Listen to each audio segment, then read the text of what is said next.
Vous les voyez, les images? Chez moi, ici, dans cette version-ci de InDesign, elles ont une petite chaîne qui indique que ces images chaînées, ça veut dire que si elles changent de place sur le disque dur, eh bien, c'est foutu. Il faudra que je refasse le lien. Si je les renomme sur le disque dur aussi, InDesign ne les trouvera plus. Donc, ce sera par la palette Lien, menu Fenêtre, Lien. Alors, vous allez prendre une des images et la déplacer sur le texte. Et vous voyez que elle se superpose au texte, elle cache. Donc, ce qu'on va faire maintenant, c'est demander que cette image habille le texte. Elle va repousser le texte. Et pour ça, vous allez dans le panneau Fenêtre, habillage de texte.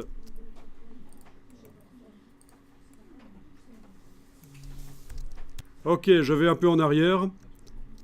CTRL Z.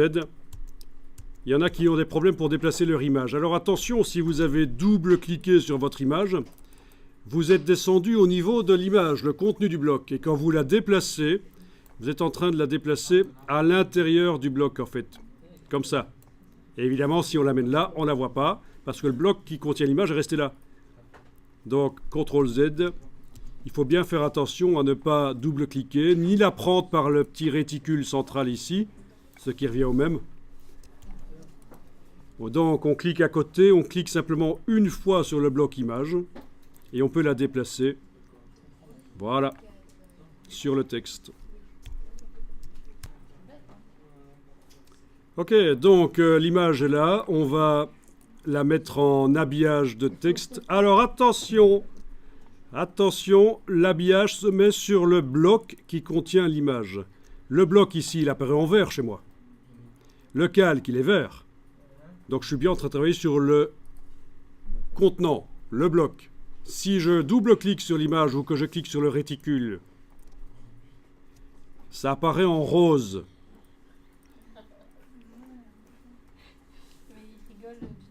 Le réticule, ça vous fait penser à quelque chose? Mais enfin. Eh bien oui, si le bloc n'est plus de la couleur du calque, ça veut dire que vous êtes à l'intérieur du bloc, vous êtes en train de travailler sur l'image, et c'est très mauvais quand on fait de l'habillage. Il ne faut pas enclencher l'habillage sur le contenu du bloc. Donc je clique à côté, je clique sur le bloc, il apparaît dans la couleur du calque, c'est ce qu'il faut. L'habillage, vous allez le mettre sur le contenant, sur le bloc, et vous allez enclencher l'option ici, la deuxième. Voilà.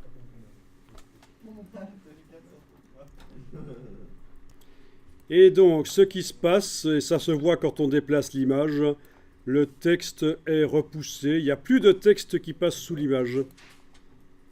À chaque fois, le texte bouge pour s'en aller là où l'image arrive. C'est une image qui habille le texte.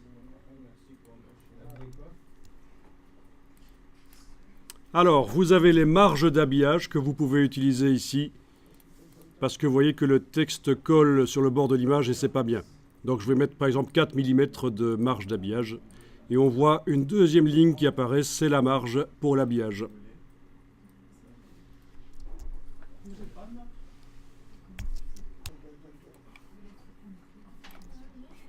Alors, vous voyez que le texte ici, chez moi, passe sur la gauche de l'image et sur la droite. C'est totalement foireux. Il faut redimensionner l'image pour que le texte soit assez large quand même. Donc, ce que je vais faire ici, c'est prendre l'outil de transformation manuelle et, avec la touche majuscule, redimensionner l'image, la repositionner. Le but est qu'elle fasse la largeur de la colonne, par exemple. L'image va faire la largeur de la colonne. De 2 colonnes, dans ce cas-ci. Si vous avez mis trop d'habillage de texte, trop de marge, ça va déborder sur le texte de droite, comme vous voyez. Et c'est évidemment foireux. Donc il faut y aller mollo sur l'habillage. On a toujours la possibilité de casser la chaîne et de faire un habillage différent, en haut, en bas, à gauche et à droite. Mais mettez sur 4, vu qu'on a une gouttière de 6, ça ne va pas déborder sur la colonne de droite. Hein. En fait, j'ai 2 colonnes de texte là. J'ai 4 colonnes guide, mais j'ai 2 colonnes de texte. Et voilà, vous avez une image qui est mise dans le flux du... Pas vraiment dans le flux du texte, on a l'impression qu'elle est dans le flux du texte. Elle est entre 2 lignes du texte, quoi. Donc ça continue bien. La conception des frères d'Uriah ou encore des frères à personne. Donc ça continue bien. C'est pas du chaînage, hein. C'est juste une image qui repousse le texte, là où on la met. Et on peut encore la déplacer, la monter, la descendre. Ça marche.